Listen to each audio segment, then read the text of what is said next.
الحمد لله رب العالمين الذي خلقنا لعبادته والذي جعلنا من المتمسكين بولاية مولانا أمير المؤمنين والذي جعلنا من الباقين في أداء المجنون. الحمد لله الذي جعلنا من المنتظرين لظهور حجته، ثم الصلاة والسلام على أشرف الأنبياء والمرسلين أبيض العالمين الذي سمي في السماء بأحمد وفي الأرضين بأبي القاسم محمد.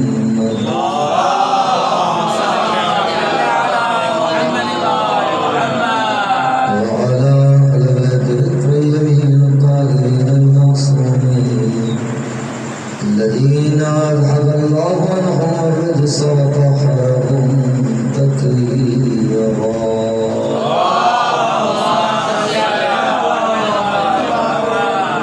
ولعنة الله على أعدائهم أجمعين. قال الله الحكيم في الذكر الحكيم: أعوذ بالله من الشيطان الرجيم. بسم الله الرحمن الرحيم. يا أيتها النفس المطمئنة ارجعي إلى ربك راضية مرضية فادخلي في عبادي وادخلي جنتي. تمام حضور میں تعجیل کے لیے امام کے رکاب ہے، جہاد اور شہادت کی تصدیق کے حصول کے لیے امام کے تمام دشمنوں کی نیست و نابودی کے لیے بلند صلوات.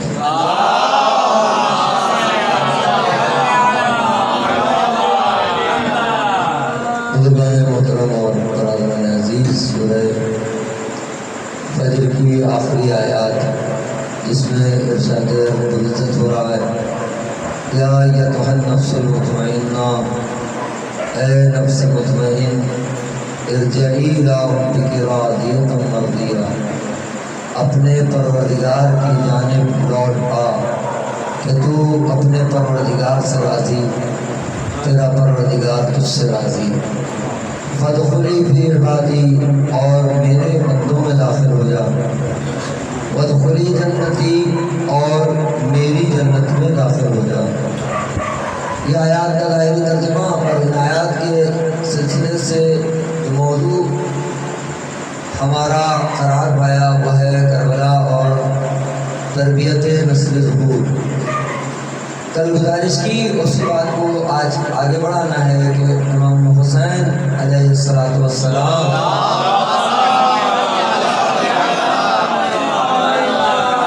امام حسین علیہ الصلوۃ والسلام معمار کربلا ہے. یعنی امام حسین علیہ الصلوۃ والسلام نے کربلا کو خود تعمیر کیا ہے، اور جو خود تعمیر کیا ہے اسی میں بحث آگے بڑھے گی انشاءاللہ. خود تعمیر سے مراد یہ ہے کہ کل گزارش کی کہ اس کربلا کا ایک سیاہ صفحہ ہے جو ظلم و بربریت سے تعبیر ہے، اور جس کو ظلم کرنے والوں نے تحریر کیا ہے. مصیبت ہے، پریشانی ہے، درد ہے، آہ ہے، ظلم ہے، بربریت ہے، طاغوتیت ہے، بغاوت ہے، اور بہت کچھ ہے اس صفحے پر. تو دوسرا صفحہ وہ ہے جو کربلا کا نورانی صفحہ ہے جس کو امام حسین نے تحریر کیا ہے. اور اس تحریر میں ظاہر بہت ساری چیزیں ہیں جو امام حسین نے اس کربلا کے صفحے پر تحریر کی ہے. اور ہمارے ساتھ ایک مشکل بھی یہ رہی ہے کہ ہم نے اس صفحے کی تلاوت کم کی ہے، کہ جس کی طرف ابھی گزارش کروں گا کہ بات کا آغاز کہاں سے ہوگا. امام حسین علیہ السلام جو معمار کربلا ہیں وہی حسین، اگر اس کو لفظ اور دیا جائے معمار کربلا کے ساتھ کہ یہی حسین مصور کربلا ہے. مصور کربلا کیسے؟ اگر کربلا کو آپ ایک تصویر تصور کریں، کربلا تو حقیقی تصویر ہے، کیونکہ تصویر حقیقی بھی ہوتی ہے، غیر حقیقی بھی ہوتی ہے. غیر حقیقی تحریر ذہنی بھی ہوتی ہے، لفظی بھی ہوتی ہے، لیکن یہ نہ ذہنی ہے نہ لفظی ہے۔ کربلا وہ تصویر ہے جو حقیقی تصویر ہے، اور یہ وہ حقیقی تصویر ہے کہ جس کا اختتام یا ایتھا النفس المطمئنہ پر ہے۔ یہ وہ تصویر ہے، اور یہ تصویر امام حسین علیہ السلام نے تحریر فرمائی ہے۔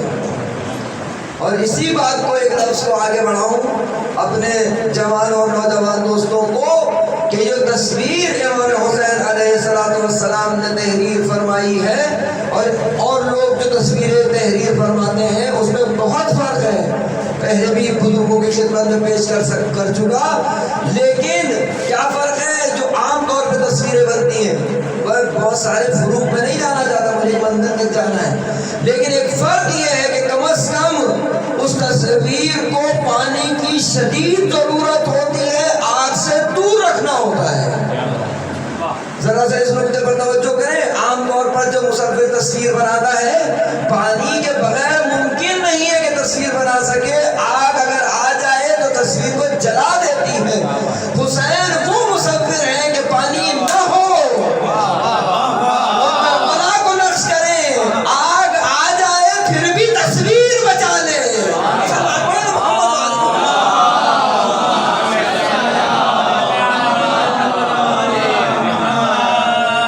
حسین ابن علی نے نقش کی یہ تصویر، بندش آب ایسا نہیں ہے کہ حسین کو اس تصویر بنانے سے روک سکے گی، یا اگر اس تصویر پر آگ آ جائے تو کچھ آگ اس پر اثر کر سکے گی، خاک آ جائے کچھ اثر کر سکے گی، نہ خاک کچھ اثر کر سکتی ہے نہ آگ کچھ اثر کر سکتی ہے۔ کیوں؟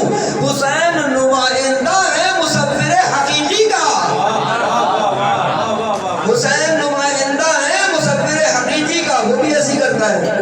عام طور پر یہ مثال دی جاتی ہے بچوں کو، فقط توحید کا ایک مختصر سا درس پہنچانے کے لیے اس بات کو جلدی سے کہہ دوں، جیسے آپ نے کہا کہ ضروری ہے کہ پانی ہو تو تصویر بنے اور آگ نہ ہو ورنہ تصویر خراب ہوتی ہے، اور بھی بہت ساری چیزیں۔ یہی پانی جب زیادہ ہو جائے تو کیا تصویر بچے گی؟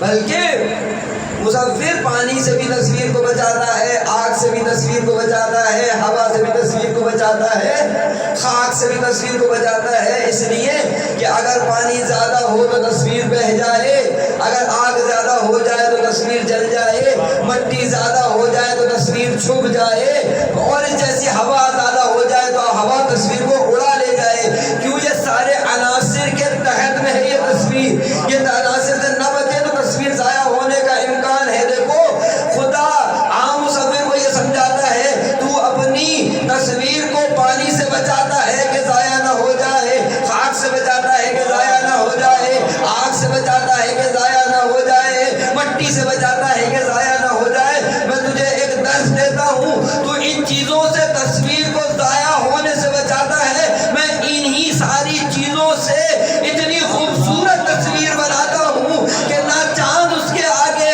نہ سورج اس کے آگے، نہ زمین اس کے آگے، نہ پانی اس کے آگے، کوئی چیز اس سے نہ ٹھہر سکے۔ وہ چاہے تو پانی پہ چلے، وہ چاہے تو سورج کو روکے، وہ چاہے تو زمین کو شگاف نہ کرے۔ صلوات پڑھیں محمد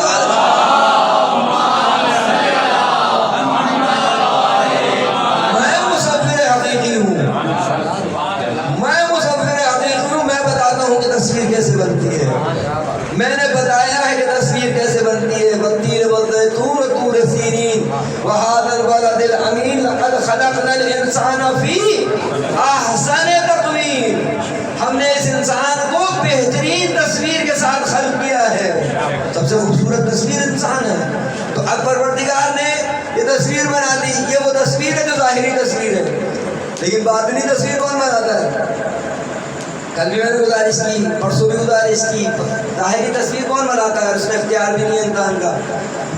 یصورو، وہ ماں کے شکم میں جیسی چاہے تصویر بنائے۔ یہ کون سی تصویر ہے؟ یہ وہ تصویر ہے جو تکوین ہے، جس میں انسان کو اختیار نہیں ہے۔ معلوم نہیں ہے اس بننے والے کو کہ جب دنیا میں آئے گا تو کالا آئے گا، گورا آئے گا، اندھا آئے گا، بینا آئے گا، بہرا آئے گا، کان کے ساتھ آئے گا، گونگا آئے گا، زبان کے ساتھ آئے گا، ہاتھ کے ساتھ آئے گا، بغیر سبب محمد والے محمد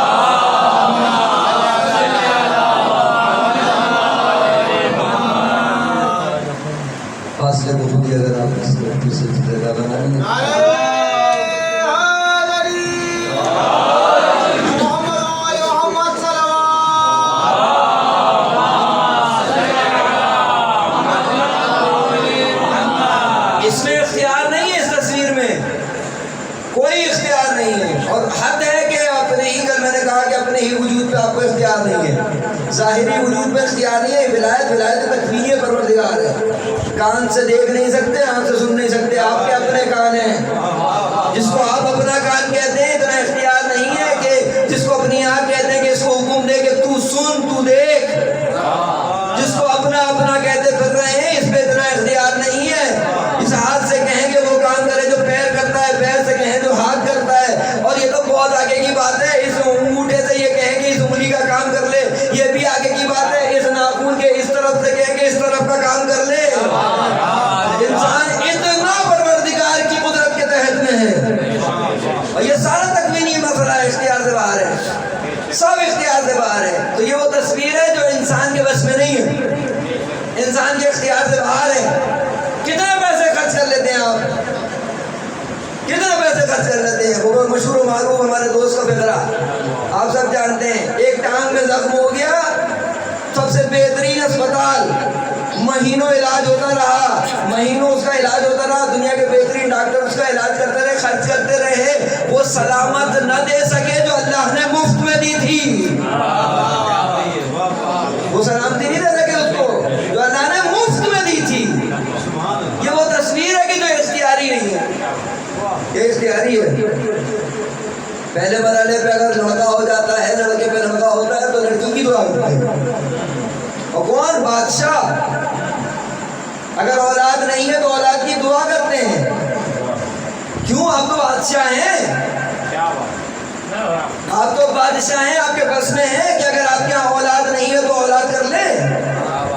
یہ وہ معاملہ نہیں ہے کہ جس میں کسی کو اختیار ہو.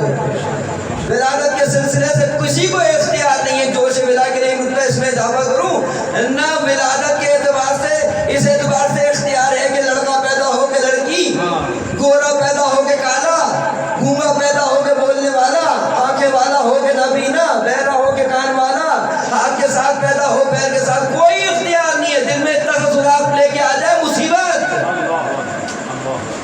سالم دل کے ساتھ نہ آئے تو کیا ہوتا ہے، سالم گردے کے ساتھ نہ آئے تو کیا ہوتا ہے.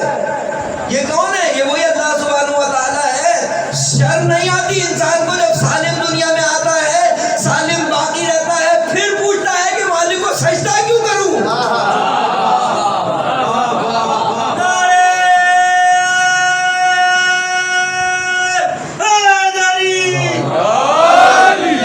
پھر پوچھتا ہے کہ شکر ادا کیوں کروں. سالم پیدا ہو گیا، شکر ادا کر سے اسی میں کافی ہے.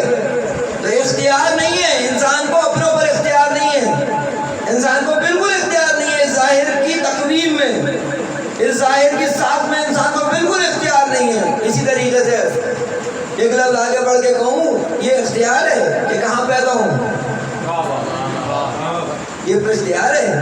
مکانوں کو دیکھیں، آپ کو اختیار تھا کہ جعفر تیار میں پیدا ہوں، آپ کو اختیار تھا کہ خیر پور میں پیدا ہوں. کسی کو کوئی اختیار نہیں ہے. پروردگار نے یہاں کسی کو کوئی، یہ ایک لفظ کی طرف لے جانا چاہ رہا ہوں، کسی کو نہ نبی کو اختیار ہے نہ کسی وسیع کو اختیار ہے. تو جب نبی اور وسیع کو اختیار نہیں تو عام انسان کو کیا اختیار ہو کہ کہاں پیدا ہو. اس کا مطلب یہ ہے کہ ابو طالب کعبے میں اپنے بچے کو پیدا نہیں کر سکے.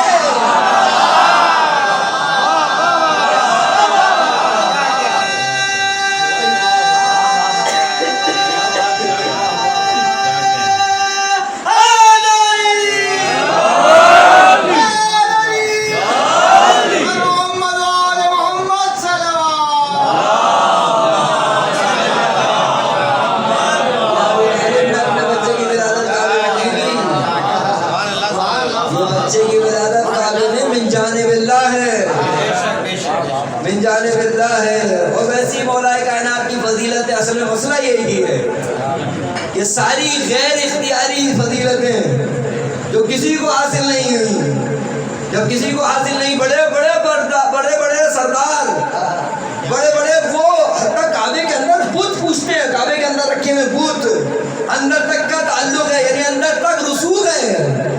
لیکن اس رسوخ میں اور ولادت ہو جانے میں زمین آسمان کا فرق ہے. کیونکہ پروردگار کی تکوین میں یہ شامل ہے کہ کسی کی بھی دخالت نہیں ہے. ابو طالب کے بچے نے یہاں پیدا ہونا ہے. اور کسی نے کیا خوب آگے کہا کہ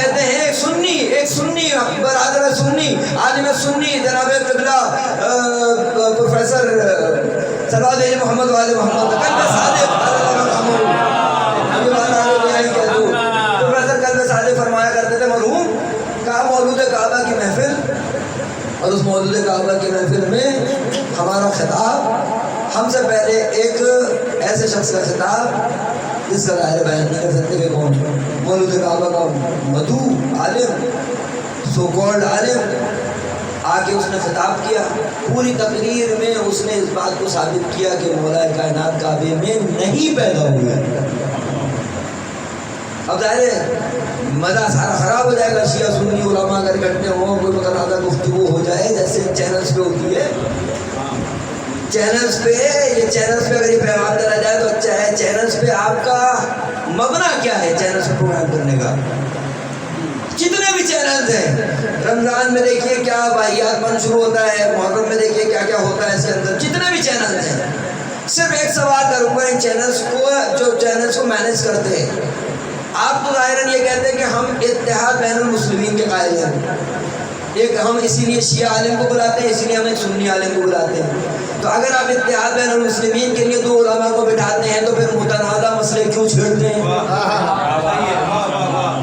اگر آپ کا مبنا یہ ہے کہ ہم مسلمانوں کو جوڑنے کے لیے یہاں بیٹھے ہیں تو آپ متنازع مسئلہ چھیڑتے کیوں ہیں؟ اور پھر چھیڑ کر شیعہ عالم کو اجازت بھی نہیں دیتے کہ وہ حق بیان کرے, اور اگر حق بیان کرے تو اس کو قدرتے ہیں پھر بات کو.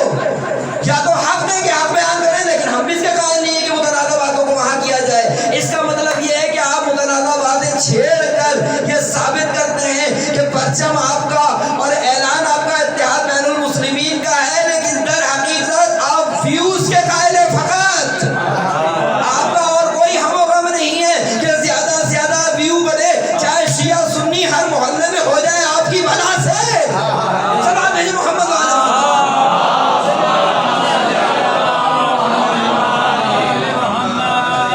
تو وہ تقریر کرنے کے لیے علامہ قلب صادق فرماتے ہیں وہ آج سے پوری تقریر کرتی ہے, اسی کے فوراً بعد میری تقریر وہ فرماتے ہیں فوراً میری تقریر. لیکن آپ کو پتہ ہے ایسے موقع پہ صاحب الحسن کیسی مدد کرتے ہیں. جن کا دین ہے وہی مدد فرماتے ہیں.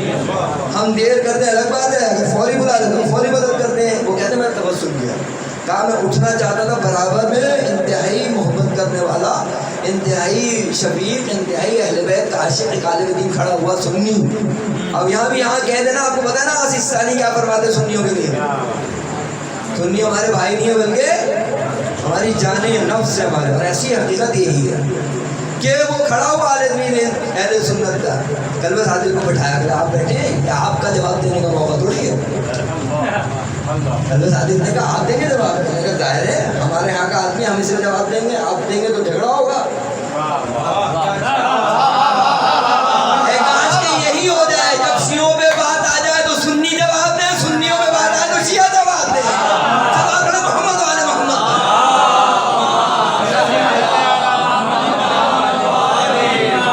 میں جواب دوں گا ایک سلام جی محمد والے.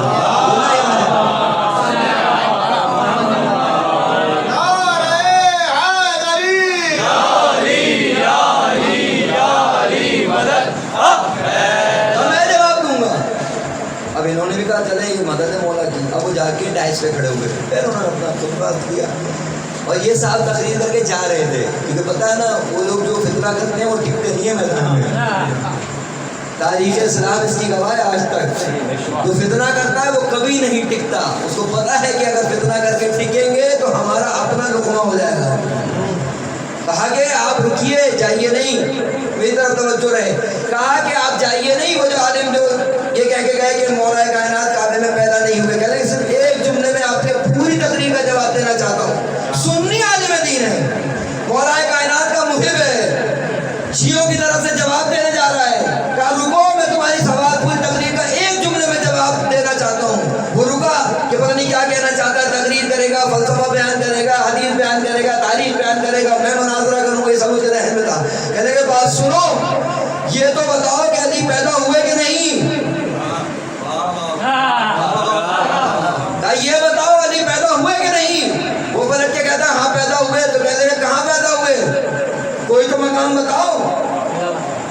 وہ چپ، کیونکہ جھگڑا کر دینا اور بات ہے کہ کعبے میں پیدا نہیں ہوئے، مکان تو بتاؤ کہاں پیدا ہوئے. اب وہ چپ، یہ نہیں بتانا کہ کہاں پیدا ہوئے. کہنے لگے بات سنو، تم یہ سمجھ رہے ہو کہ کوئی اور مکان بتاؤ گے تو ہم مان جائیں گے کہ علی وہاں پیدا ہوئے. تم یہ نہ سمجھو، اگر تم نے کہا علی فلاں جگہ پیدا ہوئے، میں سنی ہو کر کعبہ بدل کے وہاں بنا دوں گا. چلو اپنے محمد والے محمد کا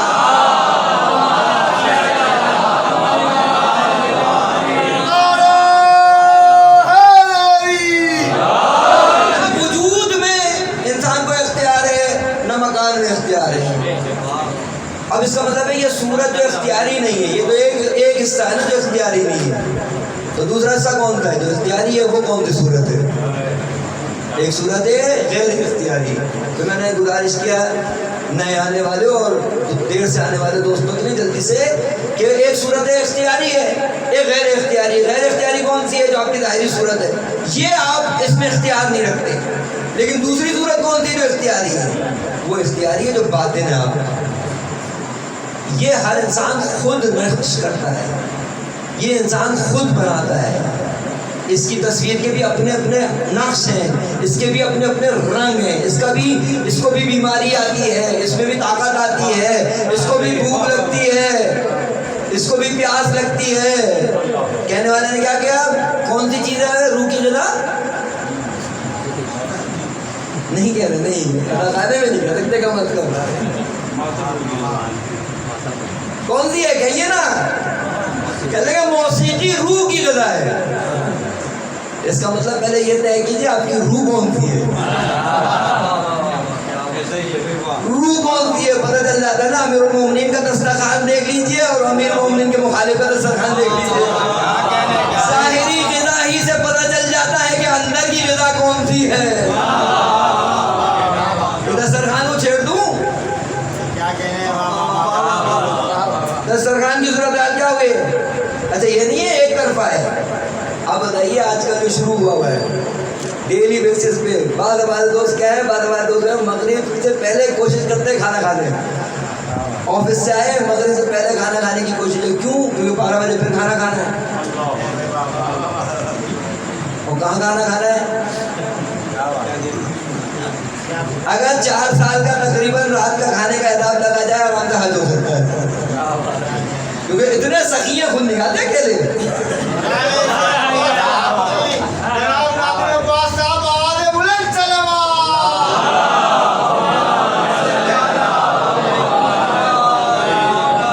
آپ کو تو پتہ نہیں ہے مخلصانہ سلوات پڑھتے ہیں محمد.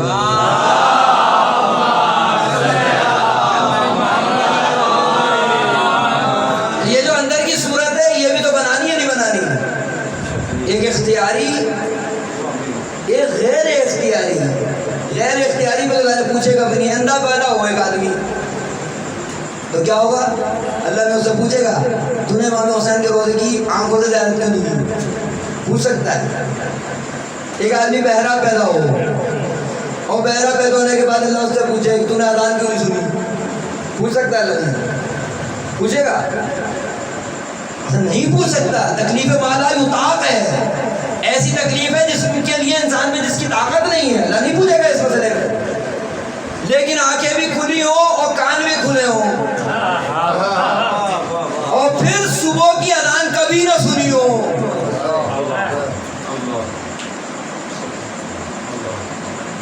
آپ نے کہا ظہر کی مثال دیں گے، صبح کی اذان سنی نہ ہو.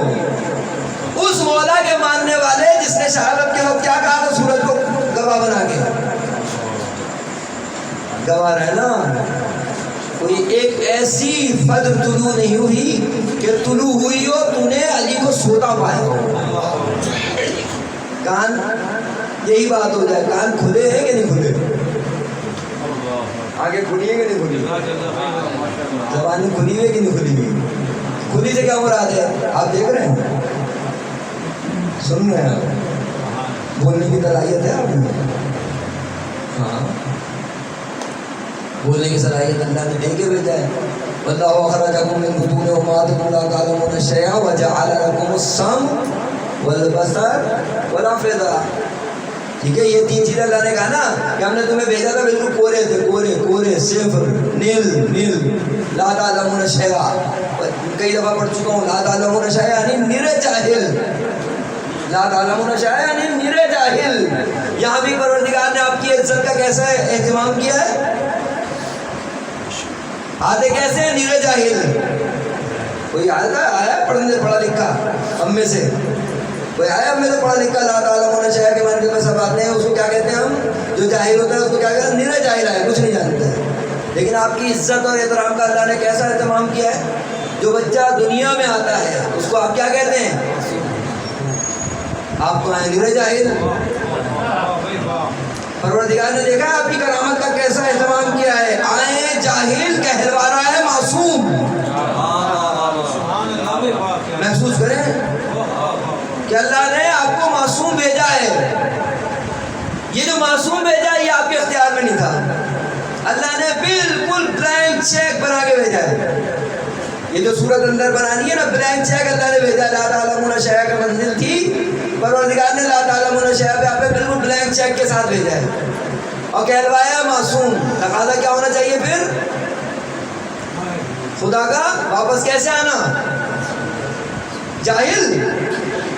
اچھا کوئی آخر عمر میں بغیر پڑھے لکھے بغیر علم حاصل کرے مر جائے، اس کو بھی معصوم کہتے ہیں. تو یہ ابتدا میں تو پروردگار نے ذمہ داری لی ہوئی ہے. وہاں کیا ہوا؟ کوئی ہے آپ کو ملے گا کہ جو آخری عمر میں بالکل جاہل گزرے اور اس کو کہیں بڑے معصوم واپس گئے؟ کوئی ہے؟ تو یہ کیا ہوا؟ اس کا مطلب یہ ایریا فرق کرتا ہے. پروردگار نے کہا جب دنیا میں آؤ گے میں فل فیسلیٹیٹ کر کے بھیجوں گا، میں تمہیں معصوم بنا کے بھیجوں گا. اللہ اکبر. یہ سمجھ میں نہیں آتا. عام انسان کے لیے ہر آدمی ماننے کو تیار ہے کہ جو دنیا میں آتا ہے تو معصوم آتا ہے، اور جو معصوم آتے ہیں ان پر اعتراض کرتے ہیں. وہ لوگ آپ آتے ہیں، میں آتا ہوں لا تعلمون شیئا، میں آیا لا تعلمون شیئا کی منزل پر. ہر آنے والا بچہ ہوتا ہے لا تعلمون شیئا کی منزل پر. کیا ہر بچہ ہوتا ہے؟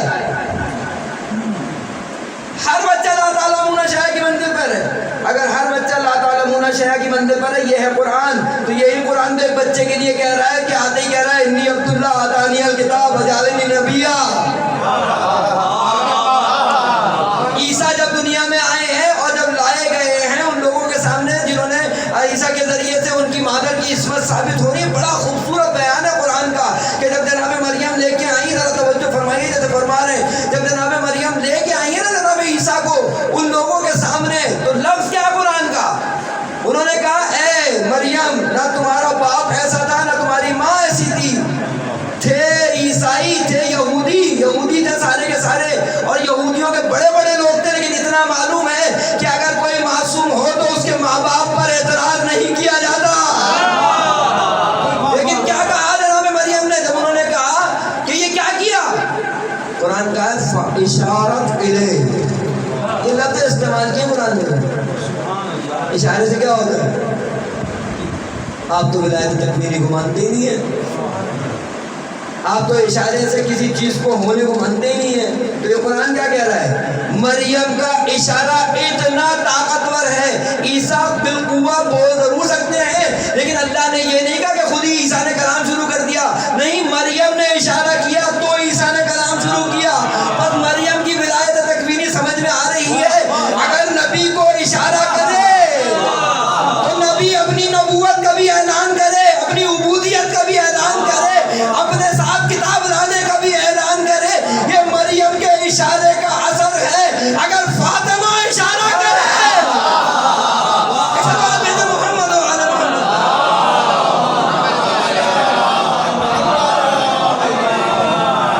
اشارت الیہ انی عبداللہ، میں اللہ کا بندہ ہوں. پھر کیا؟ وآتانی الکتاب، اللہ نے مجھے کتاب دی ہے. یہ چھوٹا تو بچہ یا بغل میں کوئی کتاب لے کے آیا نا، تو پوچھا کہ انہوں نے کہا ہے وہ کتاب دکھاؤ ذرا. نہیں، جعلنی نبیا، خالی یہ کتاب لے کے نہیں بھیجا اس نے، مجھے کتاب کے بعد نبی قرار دیا ہے. اس کا مطلب ہے موسیٰ عیسیٰ اس ترتیب کو بیان کر رہے ہیں. پہلے یہ نہیں کہا میں نبی ہوں.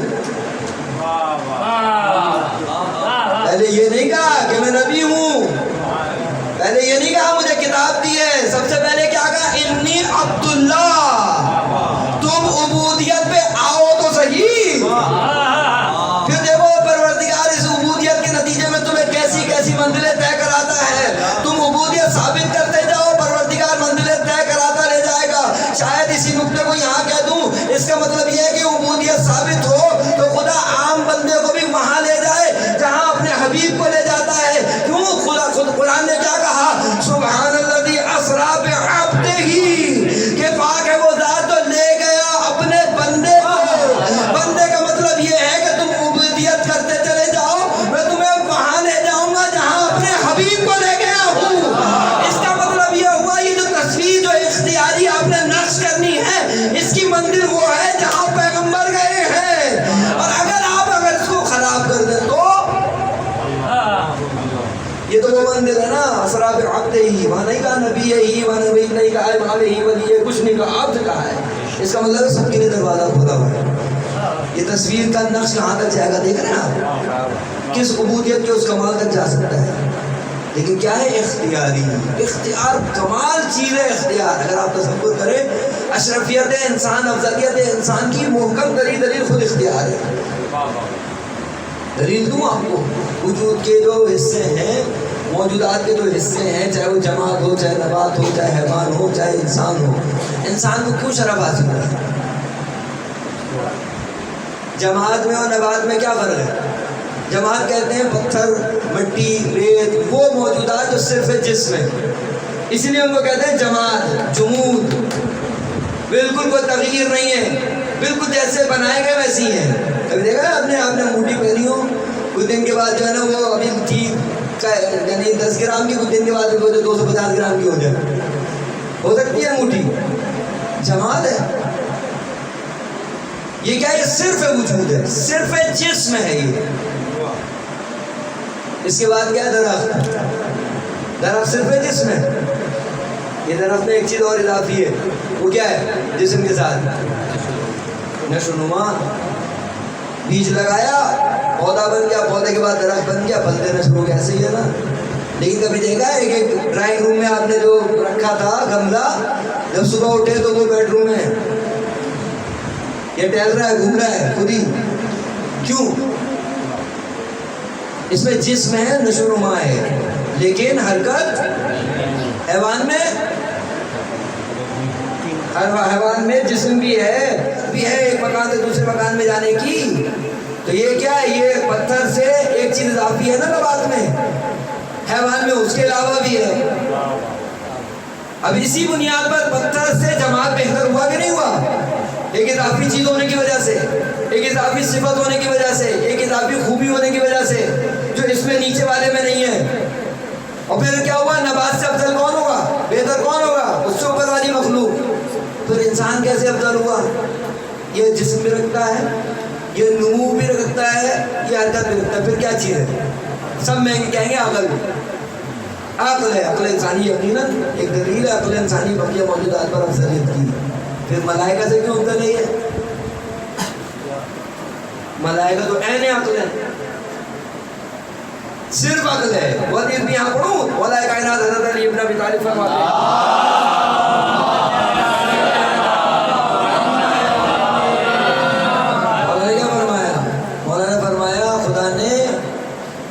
خلق کیا کس کو؟ حیوانوں کو، صرف خواہش دی۔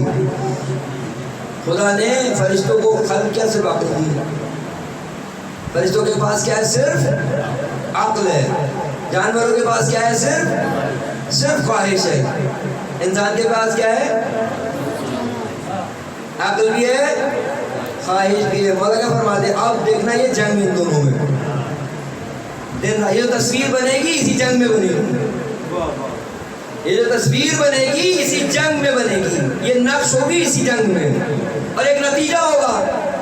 ظاہر ہے یا عقل خواہش پہ غالب آئے گی، یا خواہش عقل پہ غالب آئے گی۔ دونوں کے نتیجے مولا نے دے دیے تصویر کی صورت میں، جو اختیاری ہے۔ اس جنگ میں سب اختیاری ہے۔ اس کو قرآن نے وہاں بیان کیا نا، وَنَفْسٍ وَمَا سَوَّاهَا فَأَلْهَمَهَا فُجُورَهَا وَتَقْوَاهَا۔